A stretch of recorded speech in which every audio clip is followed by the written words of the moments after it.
listening to I Am Refocused Radio with your host, Shemaya Reed. This show is designed to inspire you to live your purpose and regain your focus. And now, here's your host, Shemaya Reed. Hey, welcome to I Am Refocused Radio. We are here once again today. Just like any other day, we have another amazing show lineup for y'all. We have a true honor talking to our special guest for today. She's the author of an amazing book and is already #1. So we're just going to brag about that on the show. But our guest today is Bevin Farrand. She has an amazing website you can check out. It's easy. It's bevinfarrand.com. And the title of the book right now you can get on Amazon is Your Damn Manifesto. And with that, I'm just going to make that the cliffhanger. I love that intro. So first and foremost, Bevin, how you doing this morning? I am great. Thank you so much for having me here. I appreciate it, man. I appreciate you being on. And let's just brag a little bit before we get into your whole bio and all that jazz. How does it feel to basically come out hot and out from the gate, #1 on Amazon? It feels really, really good. The funny thing is I have a degree in creative writing. And I have never published a book because I got in my own way about a lot of things. And it's really the story of Your Damn Manifesto. It's all about finding your yes and your 6-dimensional why and going after the thing that is most important to you right now. And that was exactly how I ended up writing the book, was following my own process. And you have a powerful story. Kind of tell the audience a little bit of your background and a little bit part of your story. Yeah. In 2019, my husband, Mark, surprised me with tickets to France for my 40th birthday. He surprised me on Mother's Day. My birthday was in November, so we'd have 6 months to plan. 2 weeks after that, I lost my job. And it was the third time I had lost my job in under 10 years. And I said to Mark, who was an engineer, so he's very analytical, I said, you know what? I don't think I'm going to look for a job. I think I'm tired of putting the financial health of our family into the hands of any one person, and I don't want to do it anymore. So I decided to start my own business, which we had a 4-month-old and a 2-year-old at home. I had just taken a 3-month maternity leave, so we had taken money out of savings. So this was quite a shock to us as a couple, us as a family. But Mark was my biggest cheerleader. So he said, all right, let's give it a try. And I said I wanted to make $5,000 by the end of August to consider this a viable option. And so I made $0 in June, $1,000 in July, and then I hit my $5,000 mark in August. And when we were about to leave for the trip, I had made $35,000 in my business. So it was growing. But it still seemed like a completely crazy idea to go on this trip to France, just the two of us, 39 hours. We were going to be in these planes, the same amount of time we were going to be on the ground. But we did end up going, and we had an amazing time, just the two of us, reconnecting to who we were before we had kids, before we got married. And when we came back, it was the week of Thanksgiving. So Mark had taken the whole week off work. We were getting ready around the house. It was pre-pandemic, so we had 25 people coming. And Thanksgiving was beautiful. We had our 2 kiddos running around, our families. Mark's parents had come in. The next morning, I went upstairs to wake up Mark, and he wasn't breathing, and he had passed away in the middle of the night.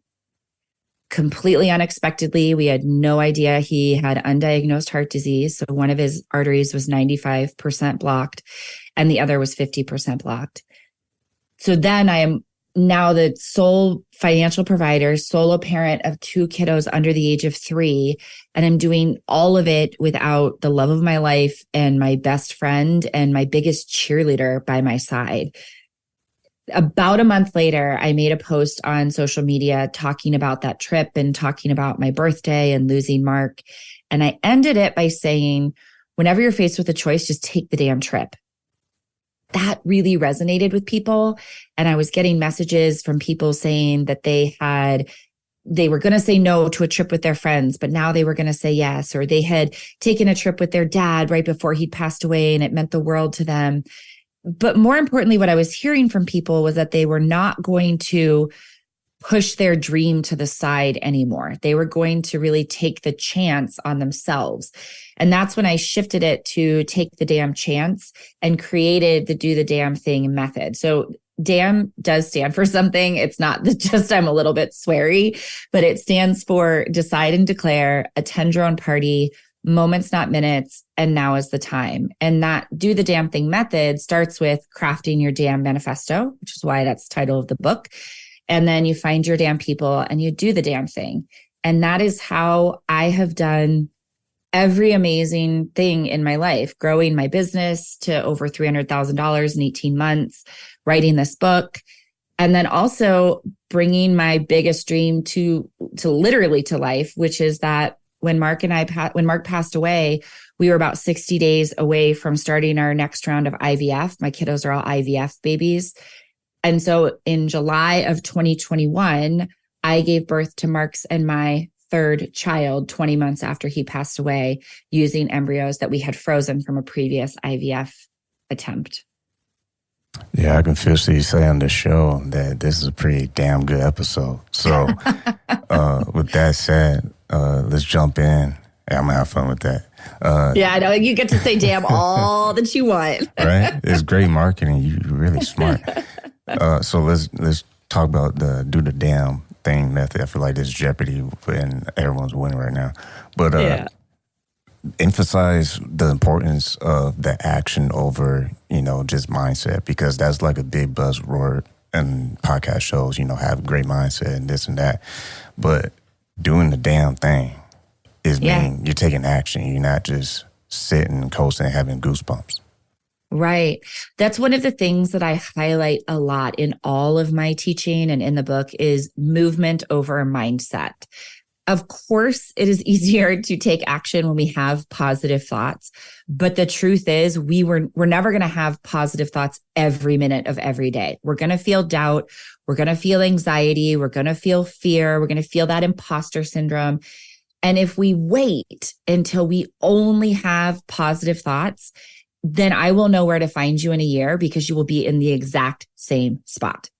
But instead, if you focus on movement over mindset, it's the difference of we think we get inspired to take action, but the truth is that we take action and then we get inspired by it. Inspiration catches up. So we do what I call micro actions, which is the smallest possible action that you will actually take. And I see that a lot of times people take action towards a dream and then they feel stalled. It's because their micro actions aren't small enough. It's really, if you feel paralyzed still, you break them down even smaller. And talk about the book when you're providing the readers with a map to chart, their course towards their personal transformation. Yeah.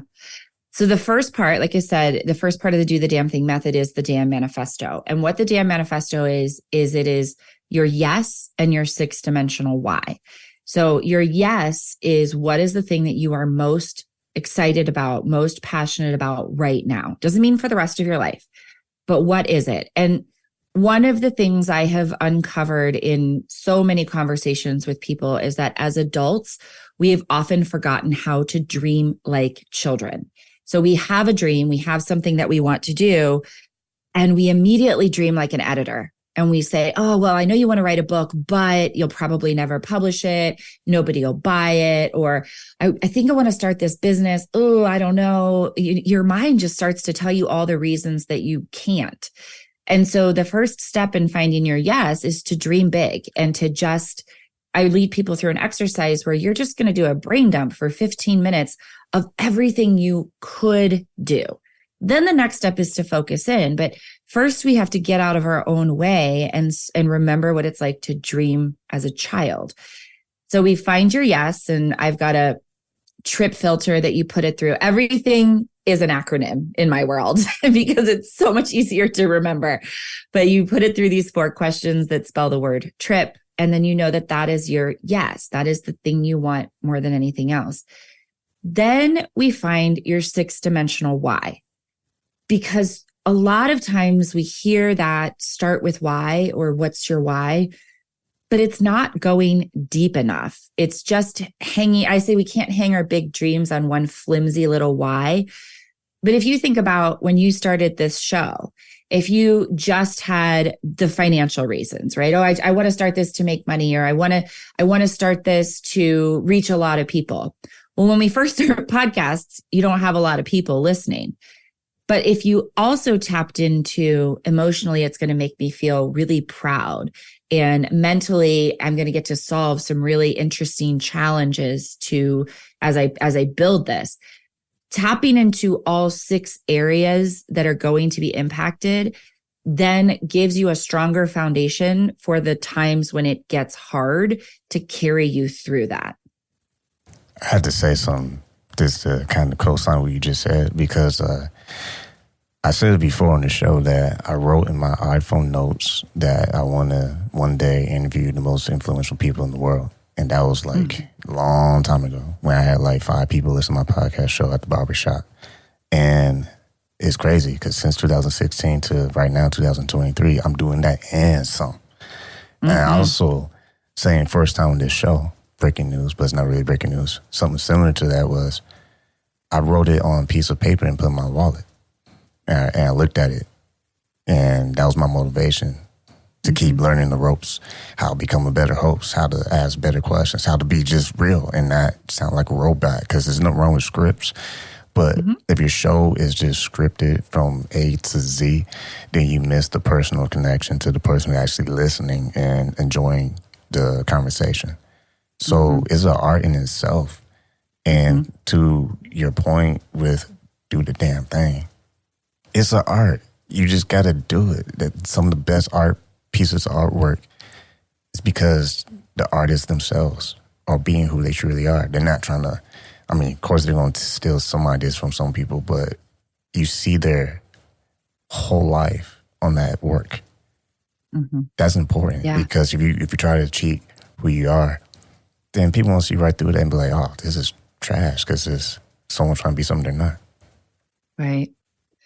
What you did by writing that down and putting it in your wallet is exactly what I want my readers to accomplish with their damn manifesto. After you find your yes and your 6-dimensional why, you craft it into a simple to say, easy to remember sentence that becomes the touchstone. So for example, my damn manifesto, because yes, I have one for pretty much everything. I have it for parenting. I have it for relationships. I have one for my business. My business one is I want to share the damn framework with as many people as possible in as many ways as possible. That's my yes. And my why is in order to create a sustainable, thriving business that both supports and inspires my family and the world. And that has evolved over time. When I first started doing this, I said, I'm going to share the damn framework through courses. And then I realized, no, I want to have a podcast. I want to be a keynote speaker. I want to write this book, which is why I said in as many ways as possible. And when I first said my why, it was to support my family. But I realized that it is just as important, if not more so, to inspire my family, to let my kiddos see that I can grow a business and be a present mom. My 6.5-year-old daughter is probably more excited than anyone on the planet that I wrote a book. And she was so excited when I said, Guinevere, my book hit #1. And her face just lit up because she was inspired and she was proud of her mom. That was just as important to me as any money I might make. Once again, listen to Refocus Radio, talking to our guest today, Bevin Farrand. You can go to Amazon, get her book, Your Damn Manifesto, discover the keys to personal transformation and bringing your biggest dreams to life. When you talk about what you have already done, let's think about this for a moment. Because to your point earlier in the show, you touched on how some people, they just stay in the negative thoughts. They stay in why I can't do it, why it won't work out. And it's funny because you manifest that. So when you choose to do the damn thing, I'm going to say that forever. I'm just going to put it on a t-shirt. I love it. It's just, you're always creating the opportunity to present, you know how they say, success comes in work clothes. You always got to work at it. So if you're really trying to manifest those great things, whether you have, based on your faith or based on just your work ethic or whatever you believe in. You are the one that's making that choice. You're the one that's moving your body. You got to move your fingers. You got to do the typing. You got to do the emailing. You got to do I got asking this question again. You got to do all these different things and wear all these different hats. And why is it important for people to understand? That's where the magic happens. Because you're being trusted to be a good steward of what it is you're trying to bring to reality. Yeah. When I lost Mark and I started looking back at not just looking at the hardest things I've been through. So not just losing Mark. I also lost my dad to cancer when I was 24. I lost my home in a house fire in 2010. As I mentioned, my kiddos are IVF babies. So we went through years of fertility treatments and a miscarriage. And I looked at that. And then I looked at all of the amazing things that I'd also done. We had those kiddos. Then I had my third kiddo 20 months after Mark passed away. I built my business, all of these things. That is when I asked myself, what is it that I am doing differently than other people? Not better, but differently to navigate all of these situations. And that is where the DAM framework came from. So the decide and declare, attend your own party, moments, not minutes, and now is the time. Because I wasn't born knowing this. And it wasn't that I turned to and said, oh, I'm just going to always decide and declare what it is that I want. But I looked back and I said, okay, how can I distill this into learnable skills that I can then teach people? That's why I think this is so important for people to know. Talent we're born with, but skills are things you can learn, or that you can learn and you can grow. And that's why every single thing that I teach is something you can learn and you can then implement in your life. So that, as you were talking about, when you hit something really difficult, you can know, hey, I'm going to attend my own party. I'm going to look at my own thoughts and the filter that I'm seeing things through. I'm going to stay present. And that's going to make it easier for me to choose how I respond. Because we can't choose what happens to us, but we can always choose how we respond. Yeah. Imagine if we only need one haircut for our whole life. Imagine we only had to drive the car one time just to get to our destination. Imagine, I love the part that you talked about moments ago. Moments, not minutes. That's, drop my moment, because, minutes can turn to hours, turn to days, turn to weeks, turn into, months, years, etc.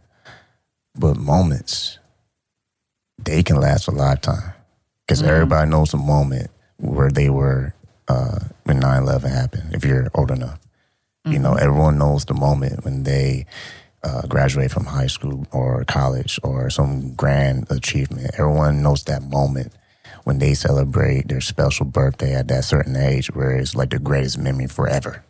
You know that moment when you started writing that book. You know that moment when you had that feeling of being number one bestseller. But guess what? That moment passes. So you have to create even more moments. Because I had a guy on the show, retired Air Force, and he said, no one cares about the day you're born or the day you die. They only care about the dash. Mm-hmm. So what did you do? So do the damn thing. Like, what did you do? At the end of the day, that's what you got to be asking yourself. So for you, how did you maintain that drive whenever you had those storms that try to, hide your light and, suffocate your vision and your dream? Such a good question. I always like to tell people very clearly that it wasn't the day after Mark passed away that I popped up and said, oh, I'm going to make this a movement. I'm going to do the damn thing. Absolutely not how it happened. There were months of deep, deep grief. There are still days of deep grief, even almost 4 years later. There's still deep grief losing my dad almost 20 years later, right? But what I did, and again, I realized this when I looked back and I said, how did I get through those things? What I did is I had distilled it down to my yes. And my yes at the time was keeping my kids safe and healthy, keeping myself safe and healthy, and keeping our home, because Mark and I had built this home. In order to do those things, I needed to keep my business running because I needed to support my family. So that was my yes and my why. And I was truly taking micro actions.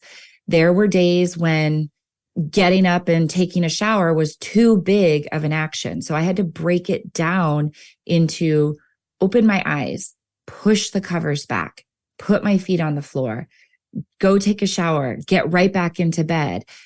The truth is everything we do, every single thing that we do is a series of micro actions.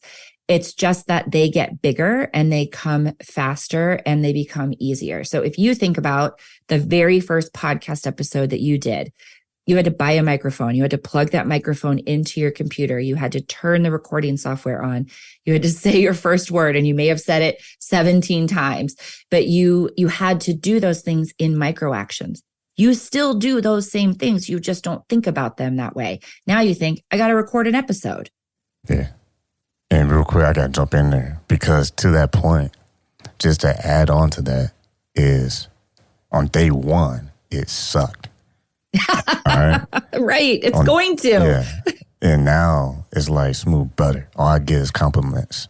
But I've been able to practice what I've been able to work at and craft over the years. And it's a skill set to work on these things, whatever it is in your life. So when it comes to the show, I have to prepare, but I don't prepare like I did on day one. Right. Because now it's a lifestyle. So I do it when the mic is off. I do it when I'm just living because it's not just a mindset, but it's like do the damn thing. Like you have to do it every day. And it's not this whole like, I want people to think it's not complicated, man. You don't have to have this like deep thought and you're on the toilet, excuse the graphic, but you know, you have your deepest thoughts sometimes when you're busy. But it's like, it's not that deep. And as soon as you realize it ain't that deep, that's when you just do it. Because you know it's a lifestyle. You know this is a requirement if I want to sustain my success, and if I want to grow and surround myself with smart people that will help me to grow. It is a constant choice.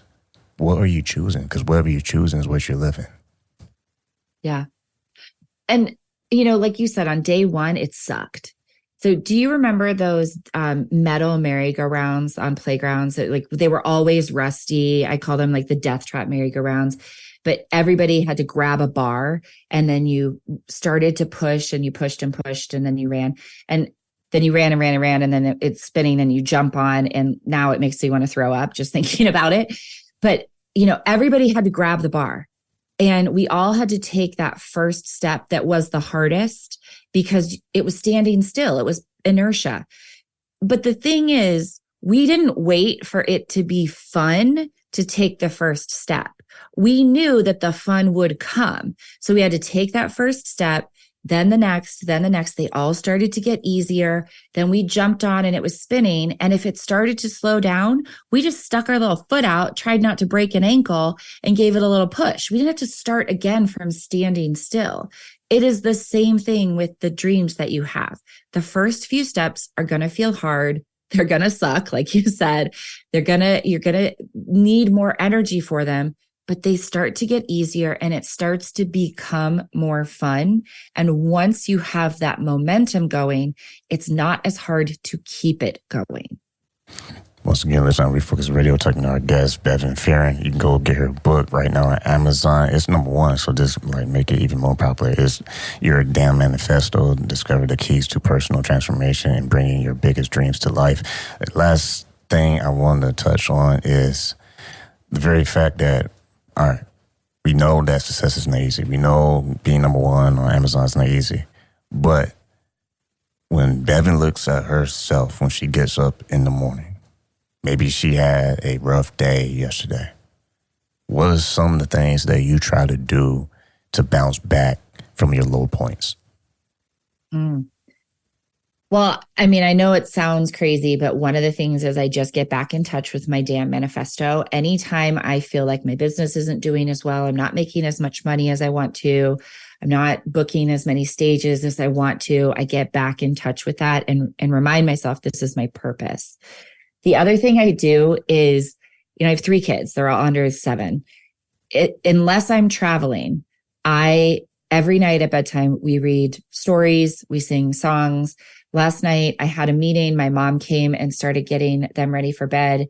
And when I came back, my son was crying. And I said, what's wrong? He goes, you didn't tell us our bedtime story tonight. So I sat down and I told them the story. I always make up a story for them every night. Those routines and those moments, as we talked about, that is a moment that every night my kids and I get to have a moment together. I try to just remember those things. Today, I took my kids to get ice cream. That is a moment for them. Doesn't mean I got to be able to spend however many minutes a day we have, but I got to create those moments. So a lot of it is just getting that damn manifesto, having those moments, and also giving myself some grace, because we're going to have bad days. We're going to have hard days. We can't run a marathon every single day. And so we have to give ourselves grace that sometimes doing our best doesn't look as big as our other days, but that's okay. It's almost like if you take your favorite movie of all time, imagine if the director of that movie took the easy route. You probably hate the movie. Mm-hmm. Imagine if anything that you love, imagine if those people took the easy route. But I will say to people, you listening, you are going to be the inspiration for somebody. Whatever you're going through, whatever you want to create is going to inspire somebody. Your dream is meant to be known in this world. Imagine if you don't do that. There's somebody's life who is not going to be as amazing, as meaningful if you don't go after your dream. Man, well said. Once again, talking to our guest for today, Bevin Farrand. You can go directly to her website, find more information on what she does, keep up with her work, BevinFarrand.com, and get her book. It's number one. It should be like in a movie, in my opinion, but it's titled Your Damn Manifesto, Discover the Keys to Personal Transformation and Bringing Your Biggest Dreams to Life. Once again, Bevin, time went by real fast, but thanks again for your time. Thank you for having me. Love what you're doing in the world.